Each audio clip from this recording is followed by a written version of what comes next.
Welcome, everyone, to People on Dating. I'm your host, Will Morales. And for those of you who are tuning in for the first time, this podcast is about dating's ups and downs and how to navigate through it.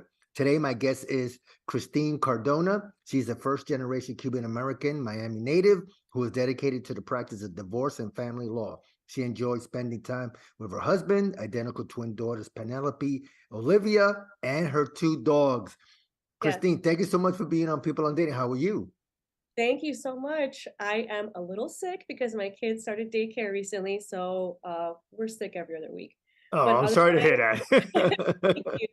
But I'm so excited to be here. Thank you so much. Well, I appreciate it. And like I was telling you, I can talk about relationships all day. I literally live it. So it's a pleasure to meet you and be here. Yeah, no, definitely. Listen, and today we got a good topic is 5 signs you're in a toxic relationship. So Krystine is going to go over that. But before we do, so Krystine, what was your journey like? How did you get to practice divorce and family law? What was Krystine Cardona's journey like? I had absolutely no idea I was going to be an attorney when I was little. Like if you would have told me that, I would have been like, "Really?" I just what I did know is that I really like advocating like women's rights and advocating for women's rights. Okay. Um, which led me to just know, okay, well, I'd like to pursue something in that path. I Mhm. went to law school and my favorite class was family law. It just naturally, I was like, I love reading about this, not a problem. Um, and then one of my jobs during law school was clerking at a family law firm, and I loved it, and I've been doing it ever since. So, and I do advocate, of course, I now advocate for both women and men, um, but it is very challenging, but very gratifying, and I genuinely love what I do. It's fun. Well, listen, as I forgot who it was. I think it was Warren Buffett said that if you love what you do, it's not considered work. You're having, Yeah. well, I wouldn't say you're having fun when when it comes to divorces, but Right. yeah, No, the subject is not fun, but I do like seeing my clients go like I try to my biggest thing is trying to get them to a place where they're in a better place than when they first came to my office. And I right. want them to feel empowered in whatever situation they're in and get them to a better place. So I do like that. Um, I recently had a client that didn't see his kids for like 7 months. Oh I can't wow. talk about the details of the case. It's Sure, still sure, going sure. I wasn't on. gonna ask you, but yeah, I get you. Yeah. It's okay. It's okay, but we really, recently saw, pictures, like, of the children and how they were doing, and they look so happy. And so it's nice to see that. It's nice to actually feel like you're making a difference in a positive way. So, Right. yeah. So, since today topic is a good one, the 5 signs you're in a toxic relationship.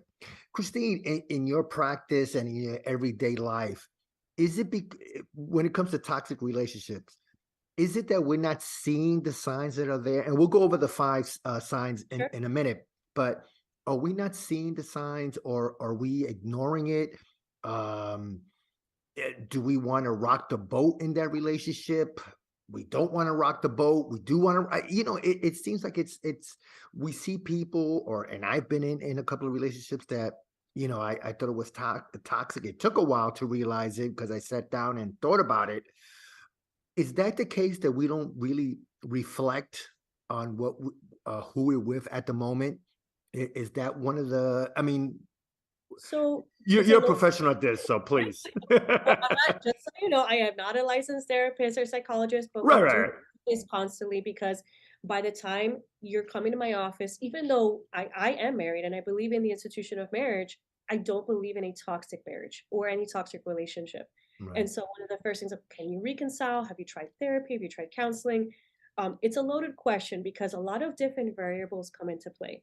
So for instance, I'll ask them, how was it when you were dating? And oftentimes the partner is doing things that they were doing before. But sometimes you ignore it because a lot of times you think they'll change. Mm, And there are certain things that they're not going to change. And people don't change unless they want to. You cannot force them to change. And there are certain things that they cannot change unless they seek professional help. mhm. And again, if they don't seek professional help, then you're kind of stuck in that rut. And again, you cannot change them. You can only change the way you react to it. Or if you decide, you know what, this is not healthy for me or the children, then I need to get out of this situation. Maybe we're better off as co parents, or maybe we're just better off not seeing each other at all. We don't have kids.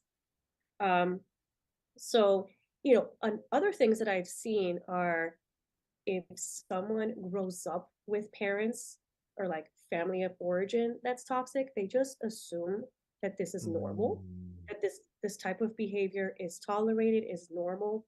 And so by the time I get to again, I get to my office, I'm like, no, name calling as an example. It's not one of my five, but I'll get there. right. Name calling. Oh, you're, this, that's not appropriate, and you may have seen that unfortunately growing up, but that's not healthy. And so Mm, sometimes it takes a neutral professional, like a therapist, or maybe not so neutral, but a professional that doesn't know their significant other, that just can can tell you, listen, this is not okay, no matter who it is. Um, and if they grew up listening to that, then they thought, well, I saw my parents, I just thought that was like maybe my part of my culture. Maybe that's just my family. And then it takes that therapist or the counselor, whomever you speak with, to be like, no, um, that's not healthy, it's dismissive or it's disrespectful. And you have to set those boundaries for yourself. And that's when you realize, wait a minute, it's not okay. And I need to cut this off. And I mhm. don't want to pass this on to my kids or the next generation if you do have kids, because your kids are watching. Right, Um, if you do have kids, obviously. right. So Is it do you think culture comes into play in a lot of these issues when it comes to a toxic relationship where you might be, well, I don't want to name a specific group or anything like that, but would an environment and mhm. culture come into play in certain situations like a bad relationship that you're not just seeing or you don't want to let go because you think it might be the norm? um, I have a I know biased that's I opinion. know that's a loaded question. Again, I think every culture has, there's some things that you just generally didn't realize. It may not be a cultural thing. Maybe it's just your family of origin. Right. Um, I'm Hispanic, so sorry, let me call. Excuse me. That's okay. I I'm in Miami, so the my demographic is, you know, a lot of my clients are Hispanic, but I can't Right. say it's due to the nature of the culture. What I did see growing up, and it's been less and less, is that machista mentality, where like, you know, the in unfortunately, it was the man, right? Stereotypically, let's say in our grandparents' era, Yeah. where like they'd be sitting down and like the wife would have to serve them water or do this or do that and treat them in whatever way. And then now things have changed because women Right.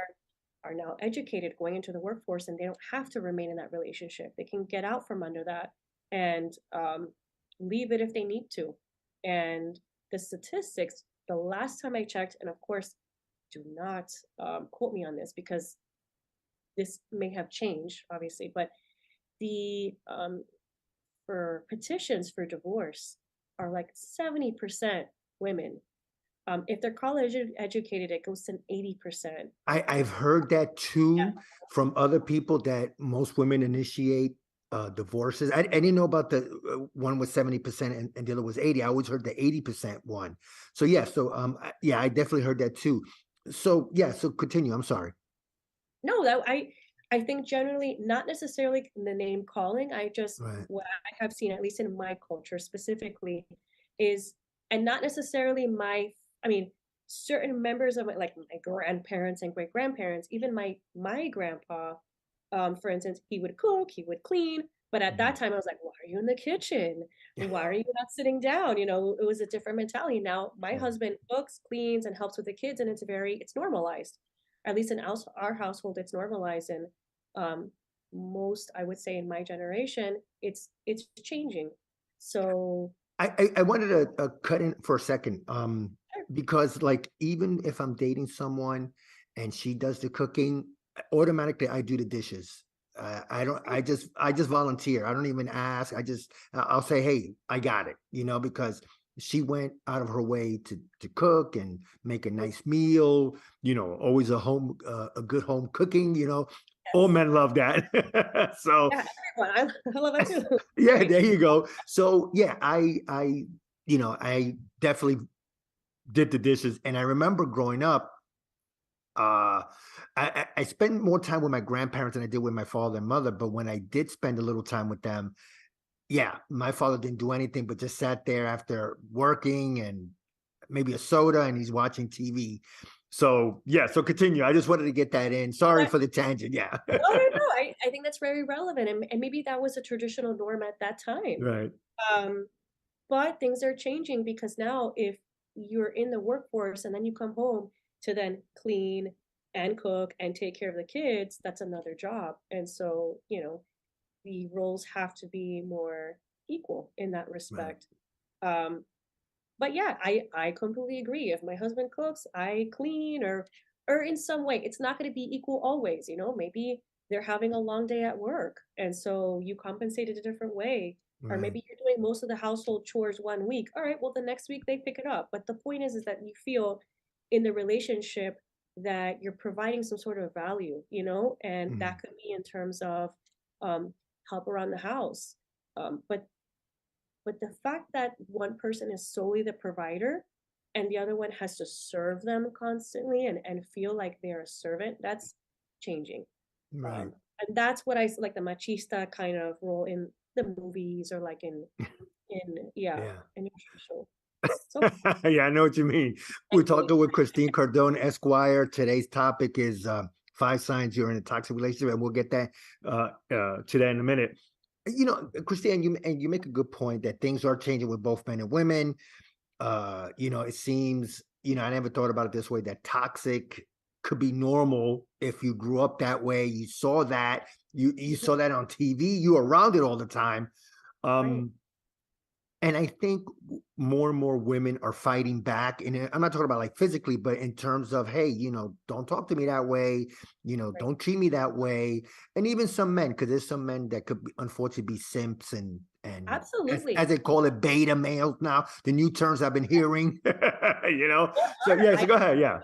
No, I have to say, and I'm just talking about one gender, but I Yeah. have seen my some of my male clients where the women are gaslighting or Mm, they're putting them down or and they're being disrespectful. Um, and most of the time the men just like, I just don't want to deal with I just don't want to deal with them. But the reality is that is still very toxic. yeah. Um, and the reality is, at least for women, now that's why it's so important for either gender, whichever. But have a backup and have a backup plan. Be financially independent. If you want to be a homemaker, but have a backup plan. You Right. know, make sure that in the event something happens, you can go and get a job somewhere. Because that was the issue. That's an issue with a lot of relationships. They stay in a toxic relationship because they can't leave. Because let's say their partner only gives them a certain amount of money for allowance or doesn't let them see family or friends. They can't get out from under it. Right. Um, and so they're kind of stuck. It reminds me, I don't know if you've seen the series Maid, or maybe it's Maids on Netflix. No, I heard of it, but no, I haven't seen it. Yeah, yeah. And so she's trying to get out of that situation.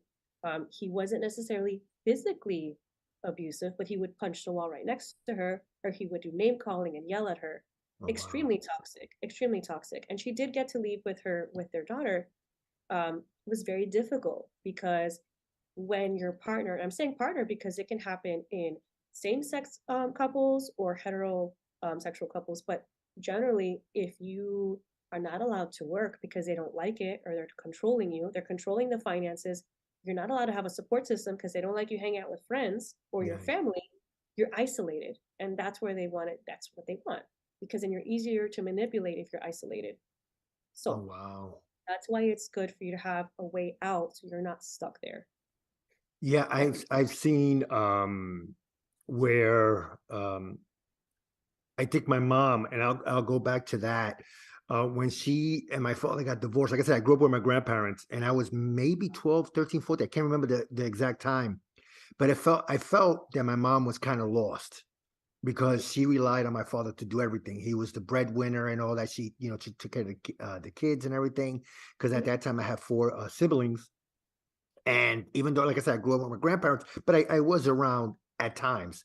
But I saw that it was such a different, and when I heard more of the stories that he was toxic, he was this machismo guy that it had to be his way or no way, or as they say, my way or the highway. So Krystine, again, going back to these type of relationships, um, And I harp back on it because it seems like sometimes we don't want to let go of that relationship because we might be afraid to be alone again, or like you just mentioned, now we have to start all over. And do we have Right, a backup plan? Especially whether you're a man or woman, it's possible that if the right. woman got the money, but you got maybe the looks or the sex is good, now I'm pretty sure you know with that, but we won't talk about that. So, but yeah, but you get what I'm trying to say. Right. Then you may not want to leave, or you're too scared to leave. And Yeah. I see that happen all the time. There are clients that come in, and I know that other attorneys have had this issue where, not issue, but they've seen this where the client doesn't even know how to write a check because they Oh relied on their wow. partner so much. So they are very heavily dependent on them. You're Gotcha. dependent on someone, which is fine as long as you have a backup. But the concern is that you're dependent and your relationship is toxic, then you need to be very careful, very careful. Okay. And on that note, I haven't set the five. Yeah, The no, last, I will say I I wanted to haven't set talk about that as soon as we the finish this You got it. Yeah, particular. Yeah, yeah, yeah. So I wanted to talk about, so don't be dependent on someone, because you always got to have a backup plan. And I love that because yeah, you know what, it could set you back years if, like you said, you had a client that didn't know how to write a check, and right. yeah, to Not imagine even that that. is scary. Yeah. It's they don't know where the bank accounts are. They don't know what's in Oh, the joint geez. account. They don't know Right. when to get paid because they let their significant other handle the finances, and that's okay.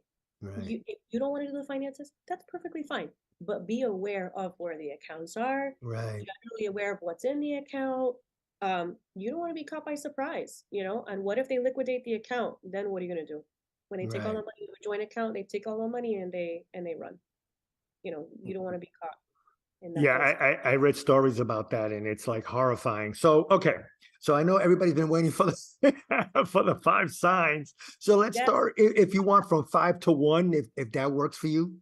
sure. So, um, unable to be your authentic self. So if you find yourself tiptoeing and you're kind of walking on eggshells, that should give you a red flag. Mm, I mean, obviously, the most red flags are physical abuse, financial abuse, psychological abuse. I'm going to give you a couple of signs that are not so apparent, but if you okay. feel it in your gut, your intuition, listen to it. You'll Okay. know. So again, unable to be your authentic self, you feel like you're walking on eggshells. Which goes to the second one, which is avoid speaking in case it backfires. You're afraid to give out your opinion constantly. Wow. Okay. Tiptoeing around their emotions to avoid conflict. That'll be number three. Yes. Okay. So wait a minute. I Tiptoeing. have like 10. Was that? Oh no, it's It okay. You could I go. have You so could go many. through. I'm like, I can just go down a list. Unable to be your authentic self, right? Avoid speaking. Avoid speaking in case it backfires. Yeah. Tiptoeing around their emotions to avoid conflict. Wow. Okay. Um, Yep. Go ahead. name calling. That is one where it's not healthy. And I don't just, Calling. you know, you're an idiot, you're stupid, you're this, you're that. How is that helpful? It's demeaning, it's disrespectful, and it's not healthy. And then the last one is control. And I say Mhm. that because I have it with like not allowing relationships. You're not allowed to have, let's say you want to hang out with family and they're like, why are you hanging out with them? Or friends. Um, so controlling the relationship with family and friends, or controlling whether you can work, Mm. or limiting work, which sounds crazy, but it happens all the time where I do have clients that say, well, he didn't really want me to work. Why? You know, don't get me wrong. If you have a newborn at home and you can't find a nanny, yes, of course. I understand one partner may need to stay home at this point. There's a Right. reason.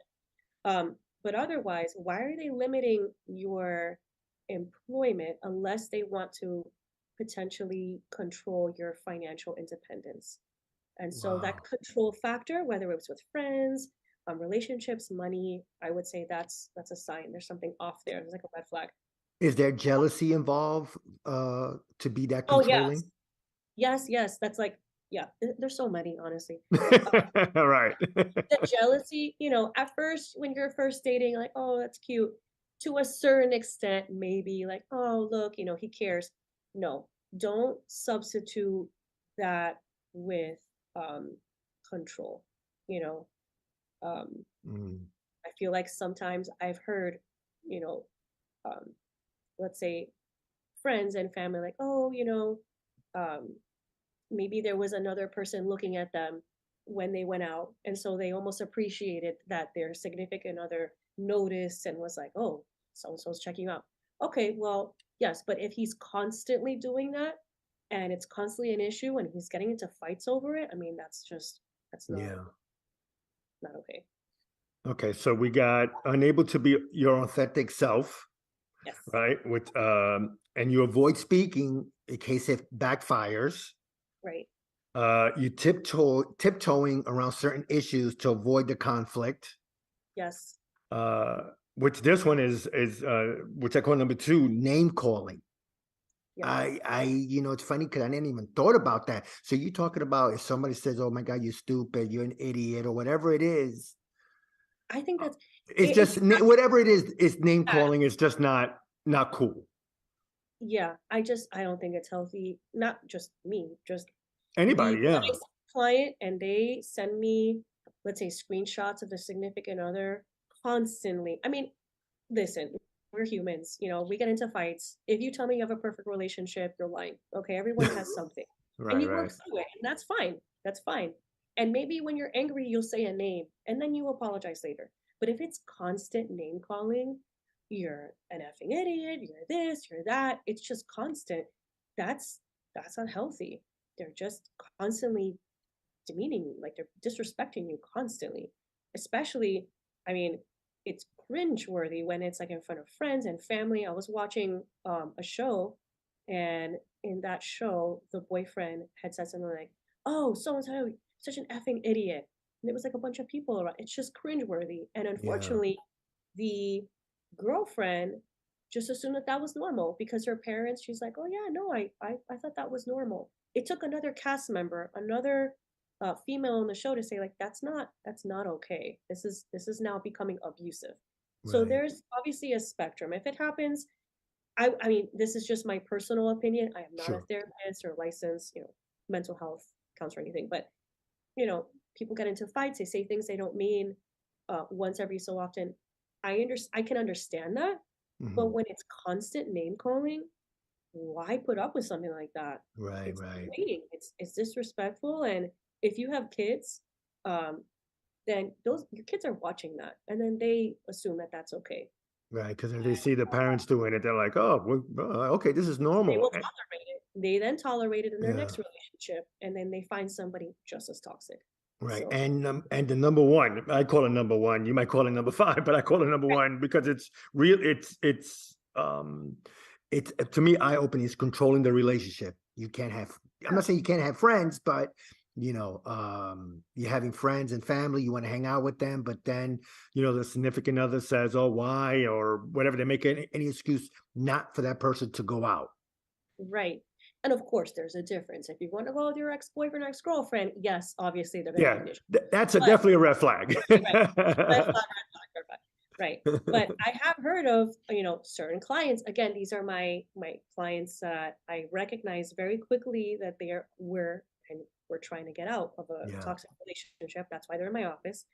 Um, and their significant other would get upset if like, oh, I went to my mom's house and he got upset.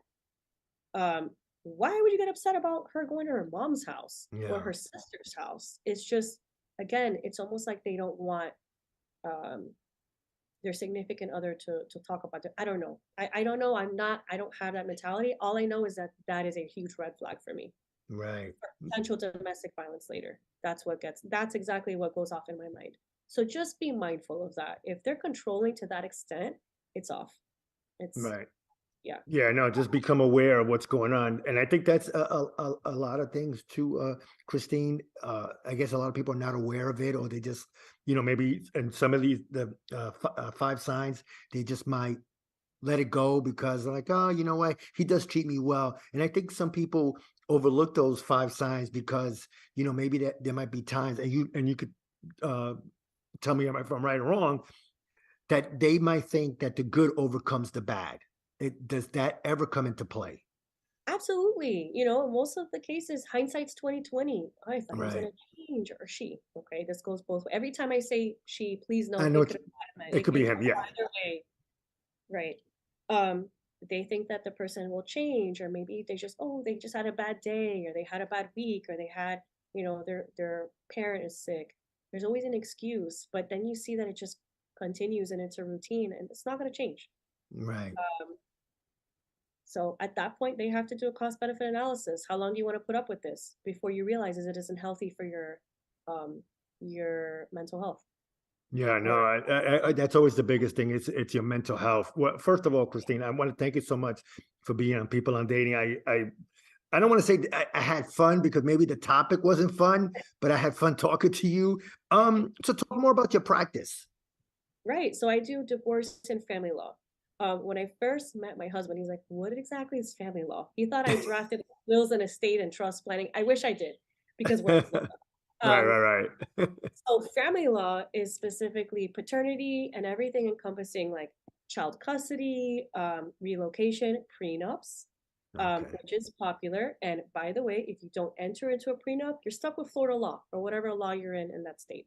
okay. So if you want to try to avoid that and set up your own parameters, enter into a prenup. It's a lot cheaper than you think, or a lot more economical. I guess that's the better way to put it. Well, you Um, hope that the other person is okay with it, though. right. You can have those conversations. And Right, if right, right. they're upset about it, that's a red flag. Because when you enter into the marriage, you're entering into like a it's like a business. Yeah, So would you ever enter into a business or start up a business with someone who doesn't want to talk about like, hey, how are we going to set up our business? Like, what bank are we going to use? What about if we have to pay expenses? I mean, those are just general questions that questions. they Yeah. should feel comfortable answering. That's another red flag. Okay. So that's just those conversations should be had anyway. But yes, so divorce and family law meaning paternity, anything related to custody, international custody issues, child support, prenup, postnup, and everything under that umbrella. So Do you cover just only Florida? Do you yes, cover just Florida? Okay. yes, I am only licensed in Florida. And yes, let me just put that out there. And Yeah. every state there may be different laws. So I know that um, California, for example, is a community property state, totally different. There may Okay. be certain similarities, but definitely consult with an attorney licensed in that state. And if you Okay. Google, make sure you pay attention to what you're reading because it may not apply to, let's say, Florida, for instance. So, Right. yeah. No, I gotcha. And anything else you want to promote? A future book you got coming out? Because I think you have at least one or two books in you. I wish I had one or two, but I do have 9 myths about divorce coming out, but it's like a 2-page document that I will be publishing at some point. No, if anybody is interested or curious or wants to be empowered with information, because that's the whole point. If you want to meet with me to discuss your relationship or, if you have any questions, the best thing is knowledge. Like, when elementary school, knowledge is power. I still Right. believe. Yeah. And you don't need to necessarily do anything, but you do need to know your rights in the state that you live in. So I am in Miami, Florida.